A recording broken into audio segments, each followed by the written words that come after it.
안녕하십니까. 저는 2006년 5월 19일 문자 통보로 대량 해고되었던 280명의 KTX 여승무원 중 한 사람인 한효미입니다.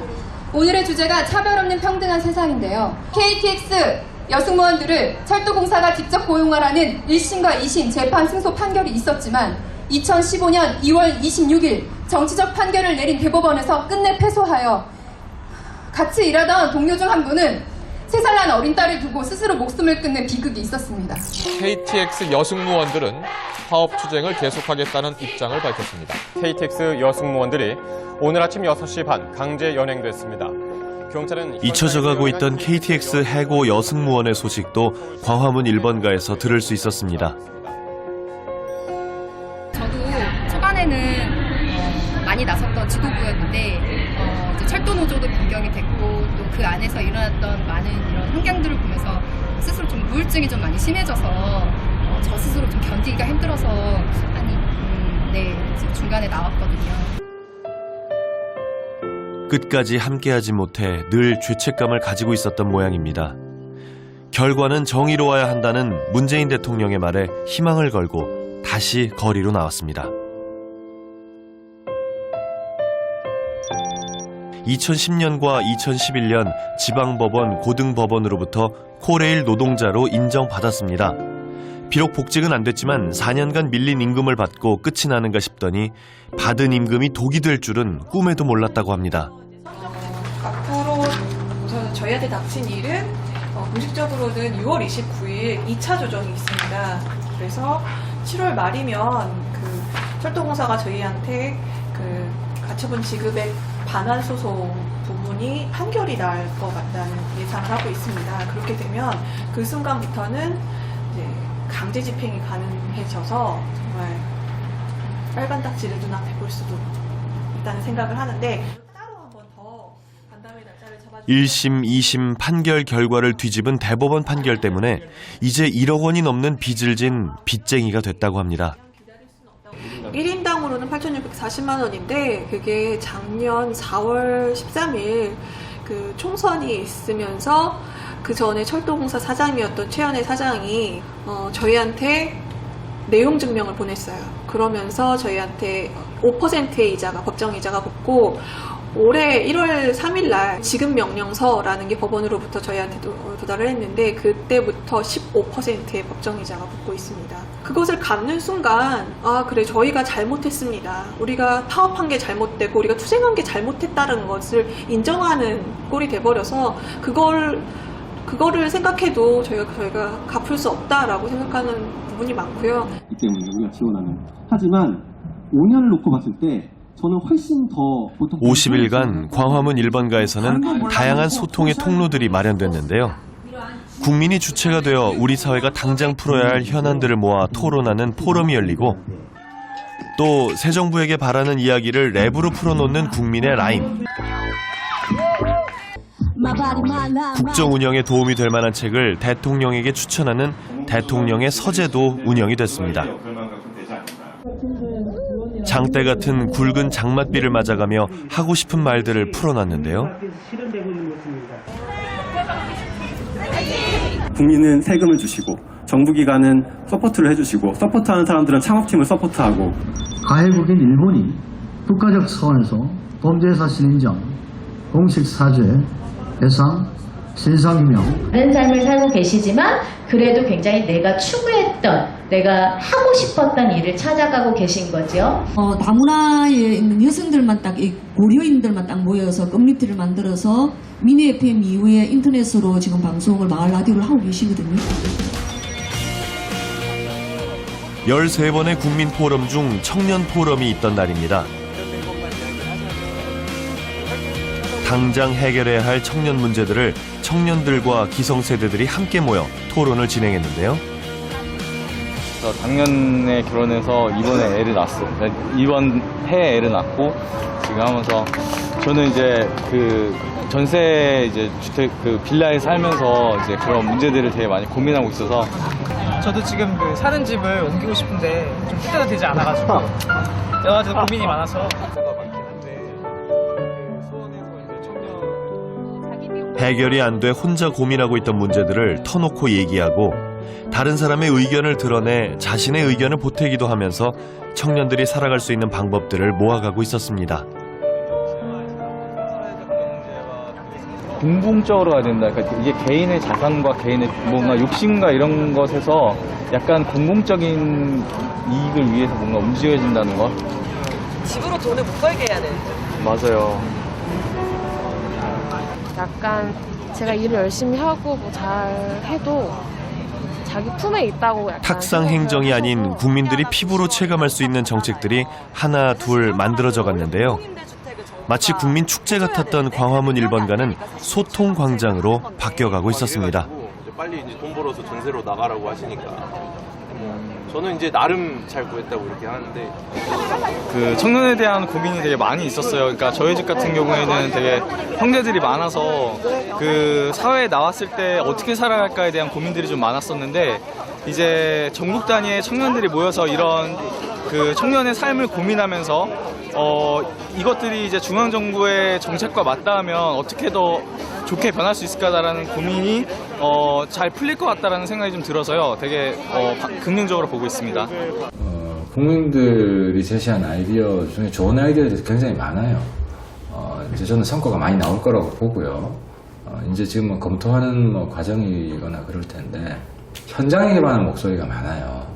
그래서 이제 책상에서 나오는 그런 아이디어가 아니기 때문에 이것을 무시해서는 안 되고 면밀히 검토를 해서 최대한 활용하는 것이 저는 정부의 의무라고 생각을 하는 겁니다. 50일간 진행된 광화문 1번가에서는 이색 풍경이 연출되기도 했는데요. 비정규직은 평생 감옥이라며 감옥을 만들어 오신 분도 있었습니다. 카톡하고 자꾸 지원하니까 왔다 갔다 소세제 노동 소세제 널리 있으면 뭔지도 몰라. 국정원 직원이 미행하다 두통 나가지고 신고했더니 허위 신고했다고 벌금 내버렸어. 벌금. 전복차에서 국정원이 이거 지금 미행한다고 이거 하면은 지하철 사령부하고 통원행위 다 녹음이 된다고요. 그거 넣으면. 근데 국정원에서 선생님을 왜 미행을 해요? 다른 소리하고 촛불 집회 참여하고 맨날 참여하고 주동자니까 그러죠. 녹음이 된다고 해요. 그거 넣으면. 그러면 허위 신고가 그거 아니거든요. 다들 이렇게 막 조금 전에 막 이상한 말씀 하고 가신 저런 분들 뭐 자주 오나요? 하루에 간간히 한두 번씩은 계속 오시는 것 같아요. 그러면 좀 많이 힘드시겠어요? 한 분 상대해드리면 계속 말을 이어가고 하는데 일하는데 지장이 있을 때도 있기는 하고 이게 잡혀서 1시간 넘게 어제 같은 경우에는 한 4시간 동안 계속 큰 소리 치시고 저희가 말하는 건 듣지도 않고 그냥 자기 할 말만 계속 하시고 그렇게 가시는 분들이 계시기는 해요. 오리랑 닭이랑 막 뭐 저기여가지고 지금 막 죽고 있잖아. 조리독감이가 뭐지? 그것도 잡을 줄을 알아. 이 할아버지가 4~5년생 닭띠여 내가 천상에서 내려온 사람이 내가 뭐 한 푼만 먹이면 되는 거예요. 내가 닭도 많이 키워보고 1000마리까지 키웠거든. 그리고 또 매스컴에 나가면 안 돼. 안 돼요? 세계 특허를 내갖고 내가 지금 그 구제역하고 조리독감 저기를 해서 황토로 약을 만들어갖고 일본이 어디고 다 팔아먹을 거야. 어떻게 하냐면 조류, 독감, 구제역을 황토로 치료할 수 있다는 이분은 머릿속에 있는 것을 앞뒤 정리 없이 풀어놓습니다. 그러다 대통령을 만나 이야기할 거라며 이름 석자만 써놓고 있습니다. 정리를 해서 다시 오라고 돌려보낼 만도 한데 끝까지 들어주는데요. 정책을 위반하고 관리하는 사람들이 알아들을 수가 없죠. 그러니까 선생님 말씀을 잘 정리를 해야지. 정리가 안 하고서 그냥 이렇게 써놓으면 누가 선생님의 뜻을 알아? 모르죠. 아니 이 조그마하게 녹두처럼 만든다는 게 광화문 1번가에는 국민의 이야기를 경청하는 공무원이 있었습니다. 제가 적어놓은 게 요 선생님의 주장하시는 의견이 맞나 한번 봐보세요. 네, 이제 독감 예방 방안 제한 여지. 예, 물론 저희들이 볼 때 약간 황당한 필요하다고 생각되는 제안도 가끔씩 있습니다. 그렇다고 하더라도 그분들의 제안을 성심성의껏 듣고 잘 처리하려고 노력을 하고 있습니다. 그러면 초등학교 때 그러니까 대통령에게 줄 선물을 들고 오신 분도 있었는데요. 서대명가지고 관심이 많았어. 트럼프 대통령 말 따라간다 그러잖아. 나는 그거 다 알아 벌써. 그래서 느낌으로다. 그래서 대통령이 이거 이제 저 덥지 않게 이거 시원하라고 이걸 드리고 싶어요. 드리고 싶은 거고. 이 뜻이 뭔데요? 말해줘봐요. 흰눈 밟으며 들어가는 데를 갈 때 함부로 어지러운 거지러면 하지 말아라는 얘기야. 내 팔자취는 뒤에 올 사람들의 역사에 길잡이가 될 것이다 이거야. 멋있는데. 멋있어요. 아 이거 정말 드리고 싶어요? 대통령께? 그럼. 야 멋있다. 시원하게. 대통령을 대신해 국민의 이야기를 들어주는 이들은 각 부처에서 파견 나온 공무원들입니다. 국민들의 제안을 정리해서 접수해주고 수년 또는 수십 년간 쌓였던 억울함까지 다 들어주고 다독거렸습니다. 나이가 많은 사람도 마찬가지. 제가 처음에 왔을 때 그랬어요. 대통령보다 더 높으신 분을 만나러 온다. 누구냐고 국민 이렇게 얘기하거든요. 친구들이나 주변 분한테. 근데 이제 그 국민들로부터 많은 질타를 받거나 항의를 받거나 이러면은 뭐 제 대신 사과도 드려야 되고. 부스 안에서 상담이 어려운 분은 이렇게 따로 만나는데요. 전체는 현재 의료사고로 판단이 되는데 의료사고는 그 의료사고를 전담하는 변호사들이 있어요. 의료사고를 전문으로 하는 변호사들이 있어요. 그 변호사들한테는 반드시 설명을 듣지 않고 자기 주장만 하니 답답할 노릇입니다. 그걸 어떻게 문제냐고요. 병원 아무거 그 평생 계란만 첫 번에는 평생 스프만 먹으라고 하더니 내가 막 한타 하니까 죽 먹으라고 하더니 다른 거 먹었다면 이리로 간다는 거예요. 죽 먹을 때도 유난히 많은 국민들이 광화문 1번가를 찾았습니다. 광화문 1번가 국민인수위원회 정책 접수가 50일간의 짧은 일정으로 끝나는 날이었습니다.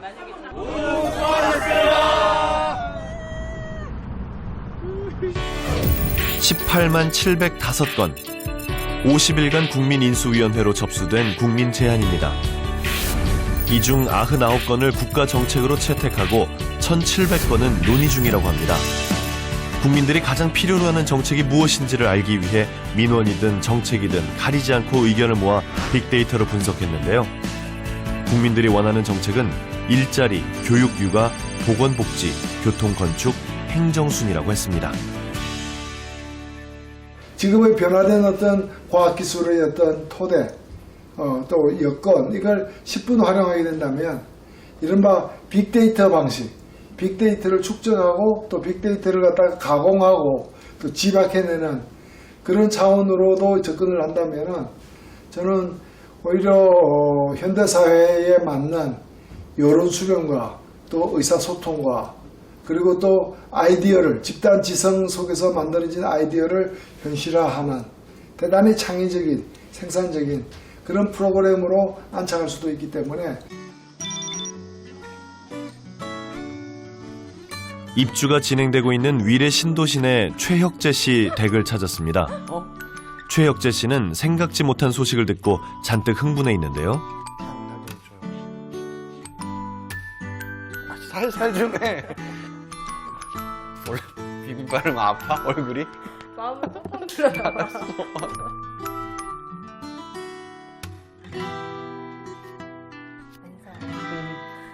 네, 오늘 청와대 입당합니다. 예, 오늘 저 원래 얼굴에 뭐 스킨로션 외엔 안 바르는데 아내가 또 나름 또 신경을 써주네요. 이거를 1분 안에 얘기를 해야 되는데 1분 시간을 한번 아마 정확할 거야. 자, 시작. 저는 위례신도시에 살고 있는 최혁재입니다. 위례신도시는 반경 1.5km 정도의 신도시인데요. 이곳을 하남, 성남, 송파 3개 지자체에서 관리하고 있습니다. 행정적인 이유로 중복된 시설, 인력 낭비가 아닌 실제 주민에게 필요한 시설을 제대로 만들고 법률 근거를 갖춘 협의체 구성을 요청드립니다. 장관님의 생각을 알고 싶습니다. 50초. 왜 이렇게 빨라? 내일부터 모야겠네. 위례 신도시에 살면서 불편한 점을 개선해달라고 제안한 정책이 채택돼 청와대 초청을 받았습니다. 위례 신도시는 반경이 불과 1.5km밖에 안 되지만 송파, 하남, 성남 세 도시가 합쳐져 만들어졌다고 합니다. 그러다 보니 바로 주민의 불편함은 물론 예산과 인력의 낭비가 심해지고 있다고 합니다.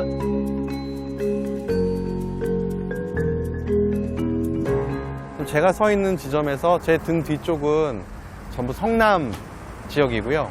제 우측 앞쪽에 보이는 쪽은 하남 지역이고 좌측 앞쪽에 보이는 쪽은 송파 지역입니다. 이 세 개의 경계가 만나는 지점, 네, 이게 바로 여기입니다. 저 여기 앞에 중푸에서 왔는데 그 송파 종량제 쓰레기 봉투 여기서 좀 구입할 수 있을까요? 아, 송파 건 없어요.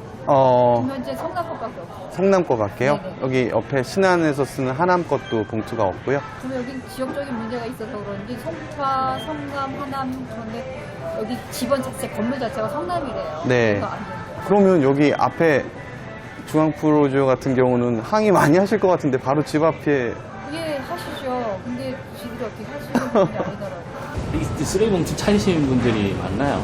많죠. 거의 대부분이시기도 하고요. 아니 그냥 갖다 놓은 분이 아니, 구입할 수조차 없는 것 같아요. 아, 구입 자체가 안 돼요? 예, 구입 자체가 안 되는 것 같아요. 불편하죠. 지들도 좀 손님들한테 죄송하고 손님들도 좀 불편하시고.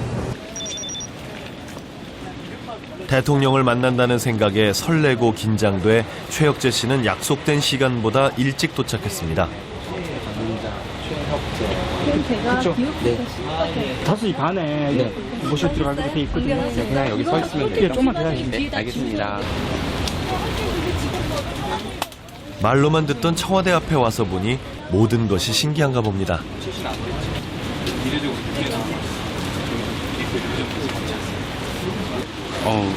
키가 크신 분들이 많으신가 했는데 다 경호하시는 분들, 예, 이제 좀 들어가는 게 실감이 납니다. 흥분되고 긴장되고 최혁재 씨의 기분이 표정에 그대로 드러났는데요. 드디어 대통령을 만나러 갑니다.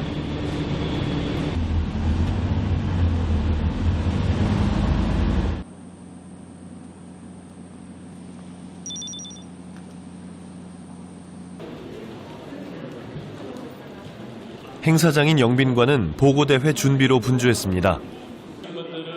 자리에 앉아주시면 되고요.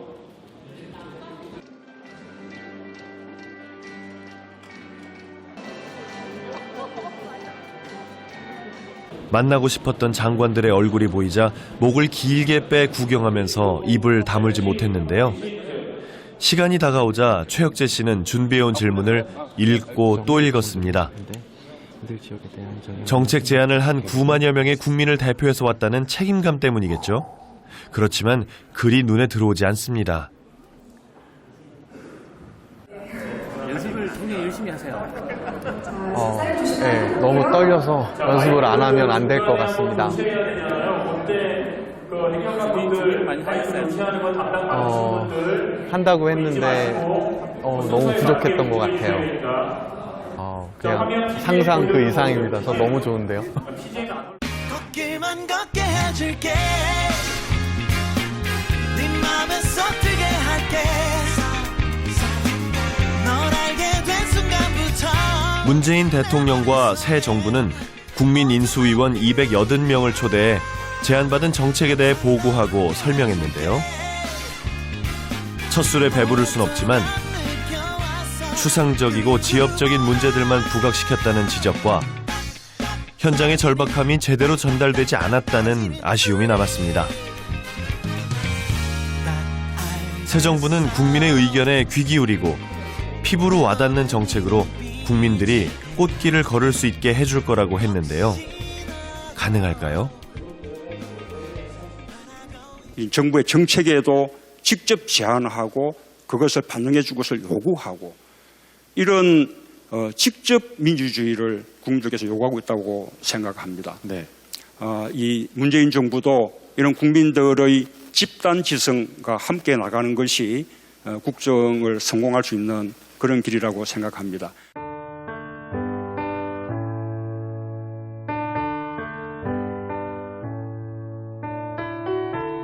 윤승일 씨는 근로복지공단으로부터 사고 경위를 재조사하겠다는 통보를 받았고 임금 반환 조정일이 9월로 연기돼 한숨 돌렸다는 KTX 해고 여승무원들. 정부는 국민의 의견에 답을 하기 시작했지만 풀어야 할 숙제는 아직 많은 듯합니다.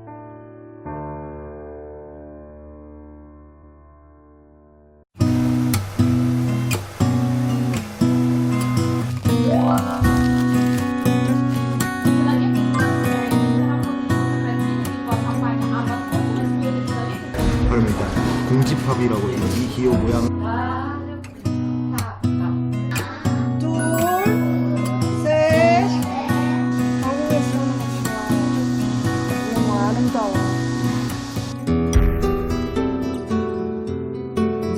동포 비자가 없어서 여전히 국내외를 떠도는 형편이라고 합니다. Обидно от государства, боль, что мне уже 21 год. 우리 동포인데 우리 동포로 인정을 못하고 있다는 게 사실입니다. 한국에 살고 싶어요. 그런데 비자 때문에 타시켄트에 갈 거예요.